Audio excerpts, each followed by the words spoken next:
This question from Sean on Instagram. What are the circumstances that have led to Will Still leaving Lens, and does he have the credentials to get Southampton back to the Premier League, Andy? It's a tricky situation for Will Still, and it's been public knowledge for a few months in France. But basically, his wife, who works in UK media over here, has been really unwell. He's done amazingly well to continue doing his job and doing his job to a very good standard while that has been the case. Fortunately, she was well enough to come to Lens's final game of the season against Monaco at the weekend, but he gave quite an emotional press conference afterwards where he said, I just need to go back to England. And so it's not really even the subject of negotiation, because he's got 2 further years on his contract at Lens, having only joined them last summer. But he's just like, I have to go. And obviously the club is sympathetic to that. They understand that. So, he's spoken to English clubs before about the possibility of coming to work in England. It's been an aim of his for a while, and I think this will be the point that he actually comes back. Now, look, I think Lens have done really, really well under Will Still. He's done a great job. Now, of course, he was at Reims for a few years beforehand, and did really well there on a limited budget, as well as, when he first took the bench, he didn't even have his pro license. He's still only 32 now. It's a remarkable story, really. And he has adapted to a bigger club in Lens, which I think was a good move for him, because, they get 40,000 in every week. They're really passionately followed. And given that they had a start to the season where they got a really difficult draw in the Conference League, so they went out in the playoff against Panathinaikos. They're very unlucky to do so, but they went out to Panathinaikos in the playoff for the Conference League. And the other difficulty for him is they've sold half the team from under him this season. So Kuzanov went, Frankowski went, and that's going to continue. Like Medina's going to go as well, for Kundo Medina, who's been brilliant for them really as well. So and that's before you can go back to seasons before, when they've lost like the likes of Lois Openda, Seko Fofana, for example. It's been tough for them. So for him to adapt to that as the season's gone on, and they have been pretty coherent, despite the fact they've had so many personnel changes. I mean, you go back a couple of weeks, and one of the crucial results for the run-in of the Champions League was Lens winning at Lyon, and Lens really had nothing to play for. But they went there, defended brilliantly, and snatched the game on the break, and that pretty much kiboshed Lyon's season, which was fantastic for him. Now, I think this is the key. If we're talking about him bringing Southampton back from the Premier League, what they need is bit of a reset, bit of stability to make themselves difficult to beat. Will Still can make a team difficult to beat. They've got the 3rd best defensive record in Ligue 1. No, of course, one of the other players I didn't mention them losing, Brice Samba, who's like a France goalkeeper, halfway through a season, replaced him with Matt Ryan, the Australian, who on the whole has done pretty well since he's come in.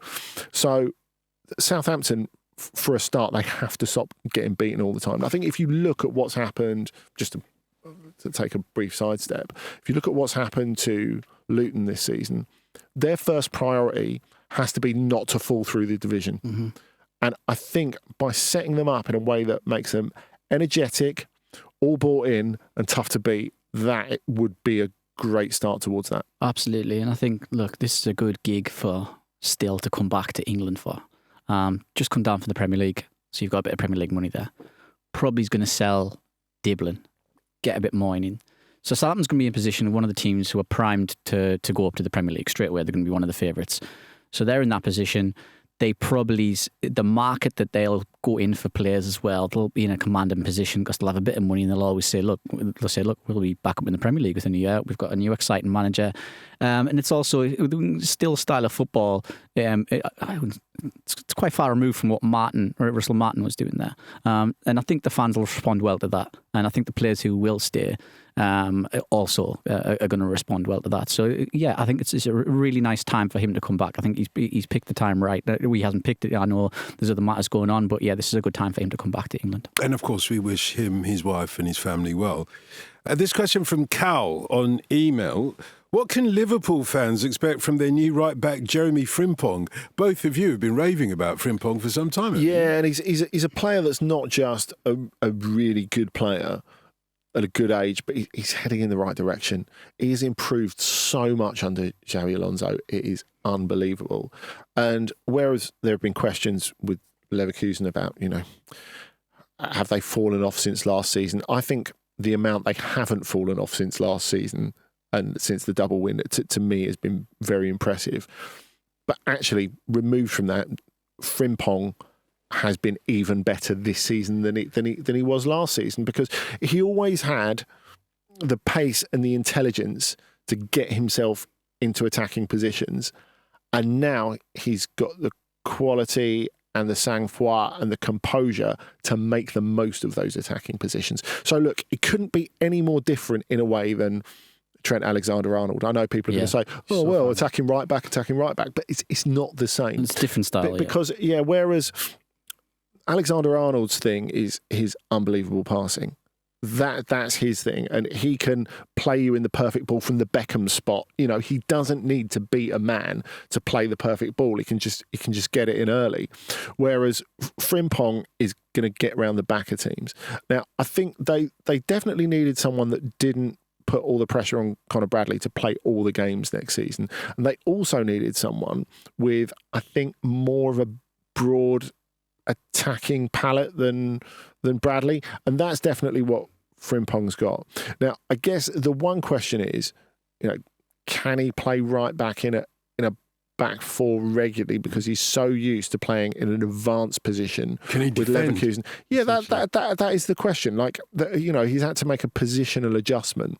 So obviously he's played right back. He can play right back, but he's going to have to learn to defend in a slightly more robust way if he's going to play in a back four. But in terms of what he can offer them going forward, I think there were only two players really who could have made a similar attacking impact, albeit in a different way, to Trent Alexander-Arnold, and that's Frimpong and Denzel Dumfries.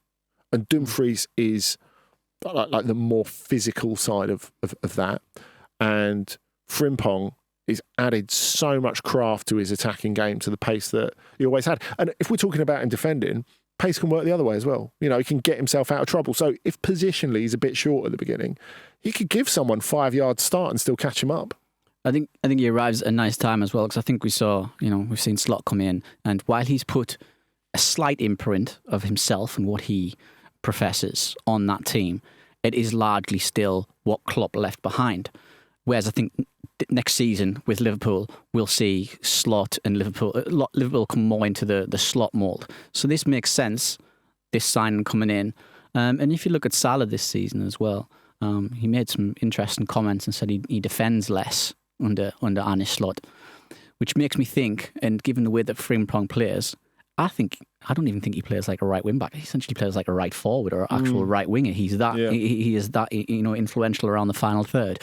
We could see him play very high up on that right hand side, and maybe it ends up Salah maybe moving a bit more central, almost playing like a centre forward. Does that give Salah the opportunity to score more goals, I suppose you could ask? Absolutely. Like he needs it. Yeah, absolutely. Yeah. No, it really does. It prolongs his career. It prolongs Salah as well. Just giving him a new deal as well. It says, look, you're going to have to do less running, mate. We just brought a kid in who loves running. He does. So it works out nicely for him. Andy on Discord asks, talking of youngsters, whilst Lamine Yamal is raking in the plaudits of his astronomical rise under Hansi Flick, what does it mean for his predecessor, Ansu Fati? And what do you think the future holds for him? Yeah, the Yamal before Yamal. Because Ansu Fati's stock was that high at one point, albeit from the other wing. Rated so highly. Unfortunately, injuries really hampered his development. Managerial changes, stylistical changes at Barcelona also hammered it as well. Took that Brighton loan, didn't work out for him. A lot of players in those forward positions at Brighton always interchanging, and you have to really bed in to nail down the spot there, I think. And it's left me in a very, very strange position. But the positive, I think he needs to leave Barcelona first and foremost, he needs to leave Barcelona. They probably need the money that he will generate. He won't generate the fee that people wants to. We were talking about people were going, oh, he's £100 million player. He's an £80 million player. They're going to get nowhere near that now. But getting him off the wage bill will help. They're getting him off. He'll probably get a loan with an obligation to buy for about 30, 40 million or something like that. I'll tell you what is positive for Ansu Fati. There's life after Barcelona, as a lot of players have proved. And there's a lot of clubs in Europe who take in broken toys to get fixed. No, really. And so I think that's very encouraging for him as well. He doesn't need to look at it and go, I'm leaving Barcelona, who are the absolute peak, the very, very top. His career isn't over. He's still very young. He can go to a club and revitalise himself. Before we came on air, I even said to Andy, look, if Lookman leaves Atalanta, why can't Ansu Fati go in exactly the same position, go in there and revitalise his career in the same way that Lookman has? Yeah, or Charles de Ketelaere. There's another one, isn't he? Who was on his uppers really after his first year at Milan. Look, it needs to be a place where they just really look after him.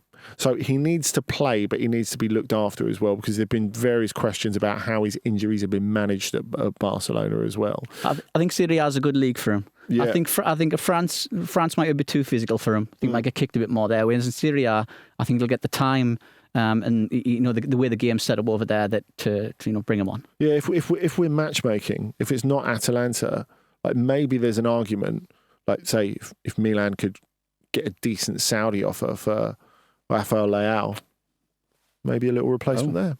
Continuing the broken toy motif or metaphor, Fred on X asks, is Gio Reyna, remember him, at risk of being labelled with the failed wonderkid tag? And where should he go to get his career back on track ahead of a home World Cup? I don't even know the answer to this. I think this is such a hard question. Is he at risk of being labelled with the failed wonderkid tag? I think the tag's already on there.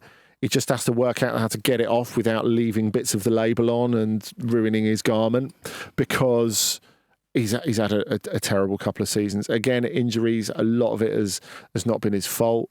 But I think as well, what happened at the last World Cup changed perceptions of him and made people look at his attitude. I think, he's been sort of labelled a bit of a Nepo baby, really, hasn't he? Which is a little bit unfair, because when he first came into the Dortmund team, he looked like ready for it. He looked someone who could become a real star player for them. But I think you look at the injuries, and obviously the last time he went off with Dortmund this season, he was absolutely in bits. He was so heartbroken. The loan to Forest didn't really work out either. Which I almost forgot about, to be honest with you. Honestly, you mentioned it there. I really did. And that's always a bad sign. When a young player's being shuffled off somewhere and you can't even almost remember them being there. Yeah. I mean, again, I think he falls into the Fati category of he has to be looked after and made to feel important, which, if we're being honest, isn't going to happen in any of the top leagues. He's not going to recover regular form and fitness in the Premier League. It's just not happening. It's not going to happen in the top half of the Bundesliga. I wonder if, say we were talking about Ajax in the main show, a place like that really would be good for him. If you think of how, I know he's a bit younger then, but when Odegaard really lost his way, he kind of reorientated himself as a player before he got really on the road with Real Sociedad in Dutch football. And I think a little less pressure, a little less physical contact. I think that has to be part of it, really, because there's a lot of ability there, and I think you look at the size of him. The physical side of him has to be worked on, not just so he can get through games, but so he can dominate defenders. Because I think he is capable of doing that, given the right conditions. But it's going to take a lot of work. And what was it about his attitude at the World Cup that you said might affect the way that people view him? Well, he had a massive fallout with Greg Berhalter, the coach. There were there's a lot of accusations made on either side. Yeah, a lot of very personal stuff as well. And his parents were found to intervene. Of course, his father Claudio used to play for the US as well. So that didn't really reflect brilliantly on him. But like I said, so much of what's happened over the last couple of seasons has just been not in his control. I do wonder if he is that good as well. I just want to say one final point. You can't know, can you? Yeah, You just can't exactly. know. I do think when you're a young player coming out of America in the current right now, it has been the case for maybe 10 years or so, you are overhyped. Because I think they're so desperate to have a The face one. in a they do still want that Landon Donovan type face. Pulisic has had to deal with it as well, and you see, and even what he's had with it, he's had a lot to deal with. Whereas, by contrast, I thought he was magnificent in the World Cup in his attitude. He really took on the ownership of being the leader of the team. So Reyna maybe needs to look at how Pulisic has adapted in associated with becoming, getting away from that hype that is pressed upon young players in America who are so desperate to be taken seriously in football. Yeah, Pulisic could have been in that position, couldn't he, really? Because if you think Dortmund sold him to Chelsea for 60 mil, when he wasn't even a always starter for them as well. And, it was always going to be tough for him at Chelsea. He did well when he came in at Chelsea, though. I think there's a big misconception around Pulisic. I know we're potentially diverting off here, but the way that he has, I don't know, he's got a lot about him. I think he's got a lot of character about him. I think the way he responds to setbacks is the most impressive thing. Picks himself up, doesn't he? It really is, and he's in Serie A, for example. Yeah, you're right, Dotun, and he's been a leader for Milan this season in a season where a large part of their problems have been the result of like their biggest players letting them down. He has stood up. Yeah. And wherever Milan are going next, and obviously they're not in Europe next season at all, he'll have a new coach as well, almost certainly. Pulisic will be a part of what they're doing going forward. I don't feel it's a diversion from the topic because actually it's a comparative study. And It's a nice example for Reyna to look up to as well and to say, look, all hope is not lost. Jam Hands on Discord ask, is Gonçalo Ramos in need of a move this summer, and how likely is it that a move might be on the cards? I would say this is definitely a question of two halves, because the first half, the answer is a lot. The second half, I'm not sure. I wouldn't sell him if I was PSG, to be honest. Even though it feels as if he's not been trusted that much. They don't have another centre-forward like him. They don't really have another out-and-out centre-forward at all, really. Now, of course, Randal Kolo Muani is going to come back from his loan at Juventus because Juventus aren't going to buy him permanently, but I suspect that's only a fleeting thing, and they'll find another spot for him elsewhere, probably a loan. But I think if you look at the front half of the PSG team, a huge part of their improvement and a huge part of them becoming so brilliant to watch in the second half of the season has been the fact that they've done away with the orthodox striker. So the way that they've chosen to play with Dembélé at centre forward has been to the detriment of Gonçalo Ramos. That's clear. Does that make him any less of a good striker? No, it doesn't. He's had various setbacks since he arrived at PSG. Of course, he had that viral infection in the first year that saw him lose 8 stone, and he had to do a mini pre-season halfway through the season. And then, you get to the point where, as we say, like Luis Enrique decides, you know what, if I've got a mix of Dembélé, Barcola, Kvaratskhelia, bit of Desiree Doué, I'm fine with those. And I don't care if none of them are proper strikers. They make us play great football. They're really difficult to pick up. They'll work really well together. All of those things are true. But does that mean they don't need an alternative? No, it doesn't. They definitely need an alternative. There will definitely be games over a 60-game season, not that those 4 can cover you for the whole season anyway, where they are going to need to sling balls in the box, where they're going to need a guy who can win headers, where they're going to need a guy who can finish off scraps. I was about to say finish. Yeah. He can do all of those things. Now, the question has to be not only how much does Gonçalo Ramos play, but if you get rid of him, how much does it cost you to replace him? Now, I think the thing is, if you do get rid of Gonçalo Ramos somewhere, and because he's from PSG, and because they paid a lot of money for him, it won't be a cheap deal. There'll be relatively few suitors, because he's had a not incredibly successful last couple of seasons. There'll be even fewer suitors who are prepared to pay the money, either in form of covering his wages or a loan fee or a straight transfer. So can you really extract the value that's in there?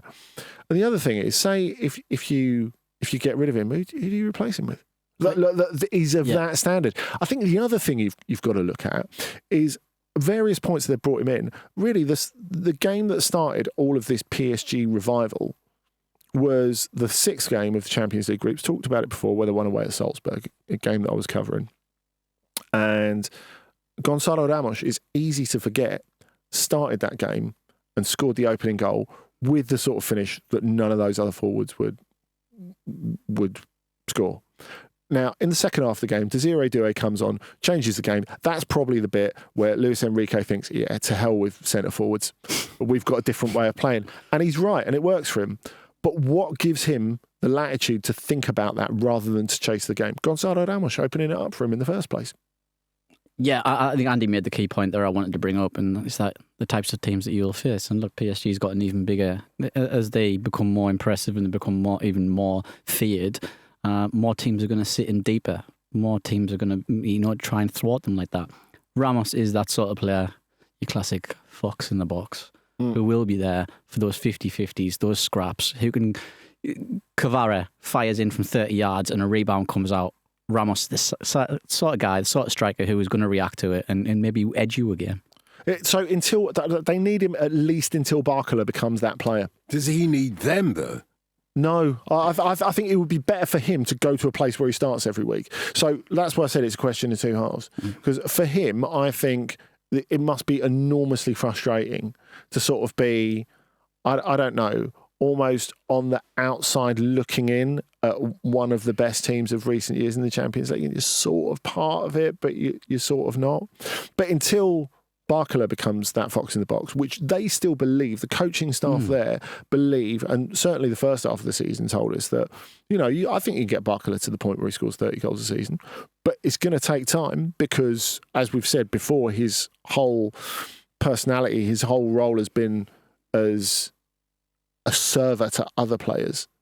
Whereas if he's going to become a little bit selfish, that's going to take not just a technical change, but a mindset change as well. So for the moment, I would say PSG probably need Gonçalo Ramos more than he needs them. Thank you both. And you've answered those questions very eloquently. It's now time for our Game of the Week, brought to you by FotMob. Our end of the season game of the week, indeed. Each week, our experts recommend a game for you to watch at the weekend. And just as importantly, they also suggest the food that we should be having with it. And that's the important part for me. What are you going to recommend? Who wants to go first, Andy? I'm going to go for Venezia versus Juventus. Now, we've spent a lot of time talking about the top of Serie A in the main pod. Obviously, Friday night, Napoli and Inter, you're all going to be multi-screening that, and if not, why not? But I think Sunday night is something we can't forget in Serie A because there's still one Champions League place to be had. We know that Napoli, Inter and Atalanta are going into next season's Champions League. The fourth one is going to be either Juventus, Roma or Lazio, which makes it super exciting on the last day. Look, the numbers are simple for Juventus. They go to Venezia and they win. They are in the Champions League. They're in fourth place. But if you scroll back a few games on FotMob, you will notice that Juventus only managed a mere point against Venezia in the home game at the Allianz Stadium back in November. They needed a 95th minute penalty to get that. So the other thing we have to factor in is because of the results last week, and Venezia had a very damaging loss away at Cagliari. They are back in the relegation zone, having got themselves out of the relegation zone. They need to win and the other results to go their way. So Venezia need to go for this as well. So Juventus dropping points, not out of the question. I think this is going to be very interesting. Still a lot to play for. What about this goes? Loads to play for. Yeah. So what are we going to eat with it, Andy? Well, look, I think some sort of sourdough pizza has to be in the offing. I think because it's Venezia. Well, because it's Italy. I think because it's summer. I think like a white pizza would do it for me. Truffle pizza is one of my few real decadences in life. So I think like a nice truffle pizza, maybe with a bit of like lightly sliced mushroom, like going into like presumably David's pizza oven, because he must have one. Don't hold out on me, man. I actually don't. Right, I know what you're getting for next birthday then. I think you've got to, if you're more adventurous than me, I don't drink alcohol, but if you're more adventurous than me and you want to get into the Venetian state of mind, you need to get yourself a Select spritz. So Select is like it's the particularly Venetian version of Aperol. Perfect summer drink to be enjoyed by the canal. Of course, you can get the Vaporetto, the little boat, all the way to the stadium, and then all the way back, and then just sit there by Rialto Bridge having a little swig and a slice. Your class. Unbelievable. Your class, He's recommending holidays now Indeed. as well as food. That's close season. It's what people want. Close season is upon us. Indeed. A very good point, actually. David, the close season is upon us. What have you chosen for your game of the week then? There's only one place to go because this is an actual fairy tale. DFB Pokal final. We're on Saturday, 7 o'clock. Arminia Bielefeld against VfB Stuttgart. Oof. Wow. With Armenia, this is just an absolutely incredible story. Back-to-back relegations from the Bundesliga. Went down to Bundesliga 3. They're now back up, so promotion is already secured. So they've done that. But they have been giant killing, like there's no tomorrow in the Cup. And now they find themselves in the final against another Bundesliga side. They've just dispatched Bayer Leverkusen to get here. I mean, that is remarkable anyway, isn't it?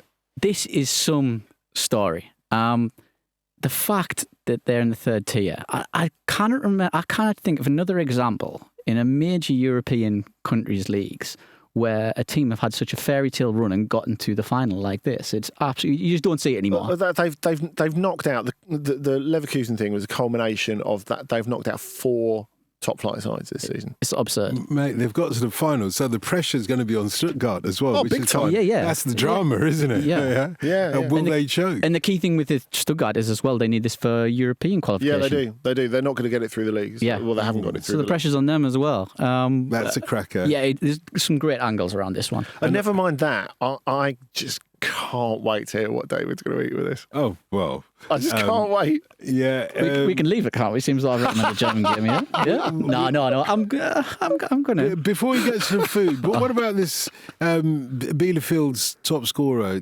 Julian Carnier? What can you tell us about him? He scored 14. Yes, goals that's right. in 34 league appearances. Exactly. So that's their top goal scorer this season. So it'll be interesting to see if he's going to be a factor. And of course, unbeaten in 12 matches, according to FotMob right now as well. Go on then, bring on the food. Yeah. Okay. I'm going to go with. I'm interested to see your reaction to this. An apple strudel. Oh, yeah. Oh, yeah. Okay. I do love an apple strudel. All right. Well, there we go. Lovely. So there's got to be some sort of ice cream accompaniment for our man here, right? No, by itself. I can do it. Yeah, neat. I Don't completely worry agree. about me. Yeah. It's that good of a dessert Exactly. that you don't need anything else with it. I'm a big believer in that. So It's enough already, like me. What? So apple strudel, are we making this ourselves or are we purchasing it? Because I fancy making it. He's already busy. He's already busy making my pizza. Did you not hear? Yeah, exactly. Yeah, exactly. Okay. There you go. I'll buy it from the store. Thank you very much for that. Nothing to drink with it then. And no boats to float down the canal with it. German beer is not good as well, but come on, let's knock it around there as well. So those picks were Andy's pick, Venezia versus Juventus. That's on Sunday at 7:45, and David's pick, Arminia Bielefeld versus Stuttgart, which is on Saturday at 7 p.m. And you can follow those matches and many more from across Europe and beyond with FotMob. FotMob is the best place to check the latest scores and in-depth stats from all the football of the continent, and you can download the free FotMob app right now and get all the latest analysis at your fingertips in time for the weekend.